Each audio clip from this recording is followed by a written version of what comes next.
Hello, you lovely people. I wasn't planning on coming live today, but I had to share this story. I was just listening to Brene Brown recount an experience where she was invited for the first time to speak for the public.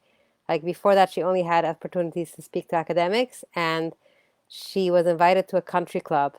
And as she arrived, the person who was in charge looked her up and down, like her dress code wasn't sophisticated enough according to that person's expectations, and she started asking her what she's going to talk about, and was horrified to hear that Brene Brown talks about shame, and she's like, nobody's interested in hard topics. People are going to eat.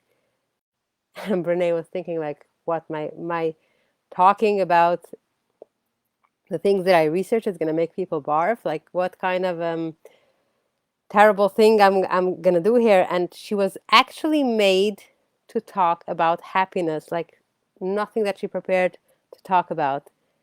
And she cried the whole way home. What I love about this story is two things. First of all, we're so used to blaming ourselves, and we don't realize that we are not wired, we're not immune for abuse. When somebody looks you up and down and makes you feel ashamed of who you are, no matter how much you have accomplished in your life, no matter how intelligent you are, it has a very toxic effect on us. And the shame that grows inside from that kind of approach, that kind of treatment, is something that you cannot, not only you can't blame yourself for it, but you need to be compassionate with yourself every time that somebody mistreats you, and not like, how, why didn't I answer back or whatever. Like, standing up for yourself is only possible when you feel safe. When you're trying to survive somebody's cruelty, like, you can be left speechless. So this is the first thing that I love about the story, because like, you can think Brene Brown, she did so much research, she was a bestseller. Nothing can prepare you for this. The second thing that I love about the story is because it teaches us such a valuable lesson about betraying ourselves.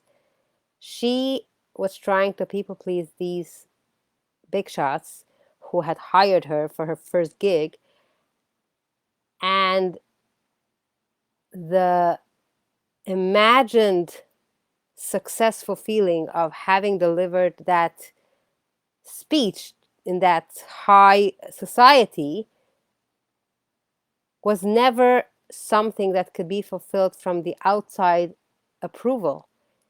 What really happened is she abandoned herself. She betrayed herself, not willingly, of course. She was put in that unbearable situation. But that made her cry the whole way home, because when we do that to ourselves, that is the greatest loss. Everybody else's approval is never going to give us the satisfaction like the approval that we can give ourselves when we feel that we are in harmony with our values, we are honest with ourselves, and we are in alignment. We're in integrity. We're doing what, it's not like one thing that we think and the other thing that we're talking about or acting like, like it's not like two-faced. So I hope this helps someone, and I wish you all a lovely rest of the day. Thank you for listening.